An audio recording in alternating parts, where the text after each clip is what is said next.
मी अमेरिकेहून आलो, तेव्हा खूप साऱ्या सुंदर मुली माझ्याशी लग्नासाठी तयार होत्या. पण मी माझ्या विधवा मैत्रिणीसोबत लग्न केलं, जिने 3 वर्षांपूर्वी मला नाकारून एका श्रीमंत मुलाशी लग्न केलं होतं. पण आज मी एका मोठा व्यावसायिक बनलो होतो. मी बदला घेण्यासाठी तिच्याशी लग्न केलं आणि पहिल्याच रात्री तिचा हात पकडून तिला तिच्या वडिलांच्या घरी नेलं. पैशांचा एक बंडल तिच्या तोंडावर फेकला आणि म्हणालो, "तू एक वेश्या आहेस." जेव्हा माझ्या आतली आग शांत झाली, तेव्हा मी परत आलो. तिने फक्त रडत-रडत मला एक कागद दिला होता. घरी येऊन मी तो कागद उघडून पाहिला, तेव्हा माझं हृदय तुटलं. कारण तो तिच्या लग्नाच्या पहिल्या रात्रीचा होता. विवाहाची सजावट भव्य होती. भिंतीवर झुलणाऱ्या गुलाबी आणि सोनेरी प्रकाशाची झुळूक खोलीत दळवणाऱ्या मोगऱ्याच्या आणि चाफ्याच्या माळांनी सजलेली होती. आणि मधोमध एक थोडीशी घाबरलेली, थोडीशी गोंधळलेली नववधू गडद मिरवणाऱ्या मरून रंगाच्या बेडशीटवर बसलेली होती.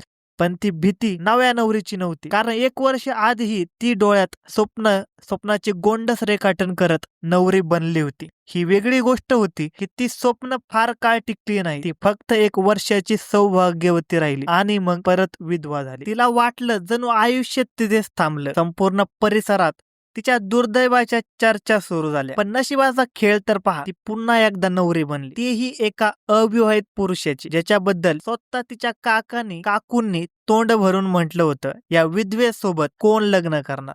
इथे तर आई वडिलांच्या छातीवर मोर नाचवणाऱ्या अजूनही अविवाहित मुली बसल्या आहेत. पण मग जग साक्षीदार बनलं. ती काकूच तिला आपल्या मुलाच्या हट्टापायी सून म्हणून घेऊन गेली. आज ती त्यांच्या मुलाच्या खोलीत कोणत्याही सहभागाशिवाय पूर्ण हक्काने नवरीचा शालू परिधान करून प्रवेश करत होती. आणि आता ती अत्यंत आतुरतेने आदित्यची वाट पाहत होती.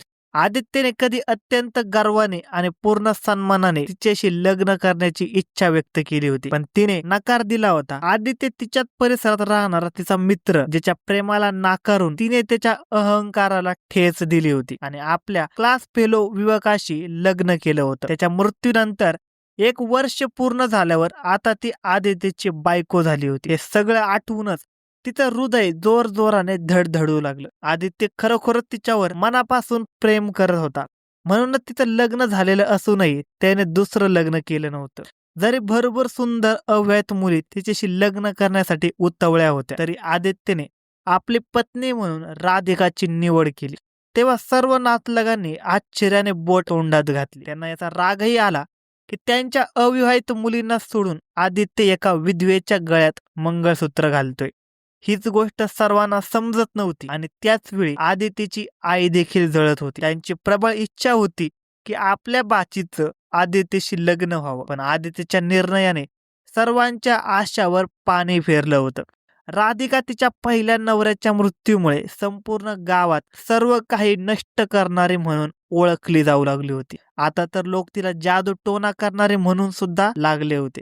कारण नक्कीच तिने काहीतरी मिसळून आदित्यला पाजलं असेल, ज्यामुळे तो तिच्या प्रेमात वेडा झाला आहे. अशा मुलीसोबत लग्न करण्यासाठी जिला एकदा विधवा व्हावं लागलं होतं आणि जी त्याचं प्रेम ना करून एका श्रीमंत मुलाशी लग्न करून बसली होती. पण आदित्यने त्या सर्व कटू गोष्टी एका कानाने ऐकून दुसऱ्या कानाने सोडून दिल्या. आता आदित्यच्या वेड्या प्रेमाच्या कल्पनेने राधिकावर एक विचित्र बेभान अवस्था आली होती. डोळ्यात त्यांच्या प्रेमाची नशा उसळू लागली. लाजेने तिची नजर खालीच होती. तो पुरुष ज्याच्या मर्दानगीने आणि देखण्या व्यक्तिमत्वाने फक्त नातलगच नव्हे तर कोणताही अनोळखी स्तब्ध व्हायचा. उंच भरगच्च शरीरयष्टी, जणू निसर्गाने निवांतपणे घडवलेलं 6 फुटाहून अधिक उंचीचं शरीर, रुंद खांदे आणि मजबूत बांधा, जणू एखाद्या रणयोद्ध्याचं शरीर. तो नेहमी शर्टचं बटन उघडे ठेवायचा, ज्यातून डोकावणार त्याचा रुंद छातीचं सौंदर्य पाहून मन थरथरू लागे आणि अनावरपणे त्याच्या छातीवर डोकं टेकवावंसं वाटेल. त्याच्या गव्हाळ वर्णात एक जादू होती, जी त्याला बघणाऱ्या नजरेला झपाटवून टाकत असे. तो जसा एखाद्या युद्धातील राजकुमारासारखा हवेलीत फिरायचा, तशी सर्व नजर त्याच्यावर स्थिर व्हायची. त्याच्या मर्दानगीचा वास मनात भरल्यावर श्वास जड व्हायचा. प्रत्येक मुलीच्या स्वप्नात पांढऱ्या घोड्यावर बसून येणारा राजकुमार आता राधिकाचा नवरा झाला होता आणि हेच विचार राधिकाचा आनंद द्विगुणित करत होते. मागील 1.5 तासापासून आदित्यचा विचार करत ती बेधुंद होत चालली होती. तिला शक्य असतं तर ती स्वतःहूनच त्या खोलीतून बाहेर येऊन आदित्यच्या बाहुपाशात सामावून गेली असती. तिला वाटलं वाट पाहणं कठीण होत होतं. ती एक एक क्षण मोजत होती, पण तो एक असा कठोर प्रियकर होता जो तिला प्रतीक्षेच्या सुळेवर चढून कदाचित तिच्या तडफण्याचा आनंद घेत होता. येऊ दे एकदा, मग मीही त्याला वाट पाहण्याची मजा काय असते ते दाखवेन, तिने तीव्र भावनांनी विचार केला. ती त्याच्या प्रतीक्षेत 1.5 तासापासून एकाच स्थितीत बसलेली होती. तिची इच्छा होती की आदित्यने जेव्हा खोलीत प्रवेश करावा आणि तिचे रूप पाहावे तेव्हा तू वेडा व्हावा, कारण आज ती फारच सुंदर दिसत होती. तिच्या मनगटावर गडद मेहंदी लावलेली होती, ज्यावर आदित्यचं नाव लिहिलं होतं. ते नाव जे आजपासून तिची ओळख होतं. तिने एक नजर आपल्या बोटावर चमकणाऱ्या अंगठीवर टाकली, जी आदित्यने साखरपुड्याच्या वेळी स्वतःच्या हाताने तिला घातली होती. तो क्षण आठवताच तिचं हृदय अनोख्या आनंदाने भरून आलं. तिला अचानक आदित्यच्या हातातील घट्ट पकड आठवली आणि ती लाजेने चक्क लाल झाली. तिला आदित्यची ती कठोरता वाईट वाटली नाही. ती त्याच्या स्पर्शाची जाणीव घेत अंगठीवर बोट फिरवू लागली. ती कल्पनाही करू शकत नव्हती की आदित्य अजूनही तिच्या प्रेमात इतका व्याकुळ असेल की संपूर्ण जगाशी भांडून तिचा नवरा बनेल. तिला आठवत होतं जेव्हा ते दोघं तरुण होत होते तेव्हा आदित्यची नजर नेहमी तिच्यावर स्थिर असायची. ती नजर ज्यात तीव्र अधिकार आणि हक्क होता. आज तो तिचं नशीब बनला होता. तिची नजर वारंवार दाराच्या दिशेने जात होती. तो क्षण जवळ येत होता. तिला माहित होतं आदित्य येईल, दार उघडेल आणि तिच्या आयुष्याचा नवा प्रवास सुरू होईल. हृदयाचे ठोके वेगाने वाढत होते. लग्नानंतर संध्याकाळी जेव्हा आदित्यने तिला एक विचित्र हास्य करून पाहिलं होतं तेव्हा ती गोंधळलेली होती. ती नजर जणू एका क्षणात तिच्या हृदयाची भिंती हलवून गेली होती. राधिकाने आपले खालचे ओठ दातात धरले, जणू स्वतःला शांत ठेवण्याचा प्रयत्न करत होती. अचानक दरवाजाच्या हँडलमध्ये हालचाल झाली. राधिकाचं हृदय क्षणभरासाठी थरारलं. आदित्य असेल या विचाराने तिचे डोके वाढले. दार उघडताच आदित्य आत आला. तिने डोळे बंद केले, पण त्याच्या पावलांचे आवाज जवळ येताना ऐकून तिच्या अंगावर काटा आला. तिने आपलं डोकं आणखी झुकवलं. ती एखाद्या कोमल वाक्याची किंवा प्रेमळ स्पर्शाची प्रतीक्षा करत होती, पण आदित्यचा आवाज विषयाने माखलेल्या तलवारीसारखा घुमला. आज विवेकाची आठवण तर खूप येत असेल. स्वाभाविक आहे, तिच्यासारखं स्वप्नवत आयुष्य मी तर तयार करू शकलो नाही, कारण तो तर करोडपती होता. पण आज मी तो जुना गरीब आदित्य राहिलो नाही. करोडपती नाही, पण लक्षाधीश नक्कीच आहे. म्हणूनच माझा हात धरायला तुला उशीर झाला नाही. खरंच तू खूप स्वार्थी आहेस राधिका. राधिकाने अविश्वासाने नजर उचलून आदित्यच्या चेहऱ्याकडे पाहिलं. तिथे एक विचित्र तिरस्कारपूर्ण हसू होतं. असं काय पाहतेस, मी काय चुकीचं बोललो? तो हसत म्हणाला. राधिकाच्या अंगावर काटा आला. तुझं हे लाजणं, हे झुकलेले डोळे कधी काळी हृदयावर घाव करत होते, पण आता तू पैशाची पुजारी आहेस जी मला फसवू शकत नाही. राधिकाचा श्वास अडकला. तो राधिकाच्या अगदी समोर येऊन थांबला आणि त्याने एक विचित्र प्रश्न विचारला. चला सांगा, किती पैसे पाहिजेत तुम्हाला? राधिकाचं हृदय जणू कोणीतरी मुठीत घट्ट पकडलं होतं. आदित्यच्या डोळ्यात तिरस्कार, द्वेष आणि दुःख साठलेलं होतं. किती पैसे पाहिजेत म्हणूनच तर तुम्ही मला नाकारलं होतं ना? पैशासाठी? त्याने नोटाच्या गड्ड्या काढल्या आणि राधिकावर उधळल्या. नोटा तिच्या पदरात, केसात आणि मांडीवर पडल्या. राधिका दगडासारखी बसून राहिली. आदित्यचा आवाज पुन्हा घुमला. हे पैसे आहेत, आता तरी खुश व्हा. राधिकाच्या डोळ्यातून अश्रू वाहू लागले. तिला सांगायचं होतं की ती कधीच लोभी नव्हती, पण तिची जीभ मुक्की झाली होती. आदित्यने तिचा चेहरा हाताने वर उचलला. हे अश्रू कोणासाठी आहेत? पश्चातापाचेच असतील. विचार केला असता तर प्रसंग घडला नाही. राधिकाने थरत्या हाताने स्वतःचा चेहरा सोडण्याचा प्रयत्न केला आणि तिथून उठली, पण आदित्यने तिचे मनगट पकडलं. कुठे चालली आहेस? अजून तर तुझी खरी किंमत सांगायची. मी तुला बायकोच्या नात्याने पाहत नाही राधिका.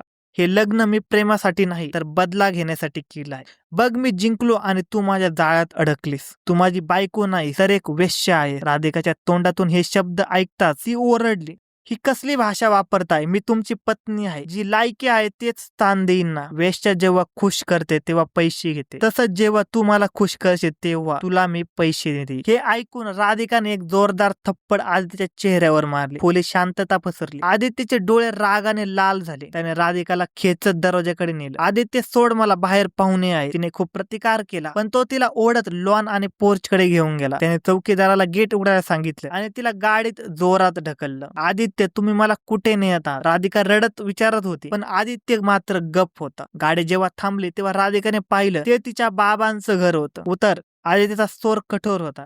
राधिका थिजून गेली आदित्य मला इथे का आणलं? आदित्य कठोरपणे म्हणाला, उतर राधिका, इथे तुमचं स्थान आहे. राधिका गाडीतून उतरली आणि त्याने गाडी वेगाने पुढे नेली. नवरीच्या वेशात ती आपल्या वडिलांच्या दारात एकटी उभी होती. तिला वाटलं की तिथे जमीन फाटावी आणि ती आत गाडली जावी. लोक काय म्हणतील? पहिल्याच रात्री सासरच्याने घराबाहेर काढलं. तिला तिथे उभे राहून 25 मिनिट झाली होती. तेवढ्यात एक मोटरसायकलवर 2 मुलं आली. ती तिच्या जवळ येऊन थांबली. राधिका घाबरून मागे सरकली. का ग सुंदरी, एवढ्या रात्री नवरीच्या कपड्यात एकटी काय करते? घराबाहेर काढलं का? राधिका म्हणाली, हे माझ्या वडिलांचं घर आहे, तुम्ही इथून जा. पण त्या मुलाने तिचा हात पकडला आणि तिला खेचू लागले. राधिका किंचाळली, मला हात लावू नका. अचानक गल्लीत एका गाडीचा जोरात ब्रेक लागला. दार उघडलं आणि त्यातून एक रागीट पुरुष बाहेर पडला.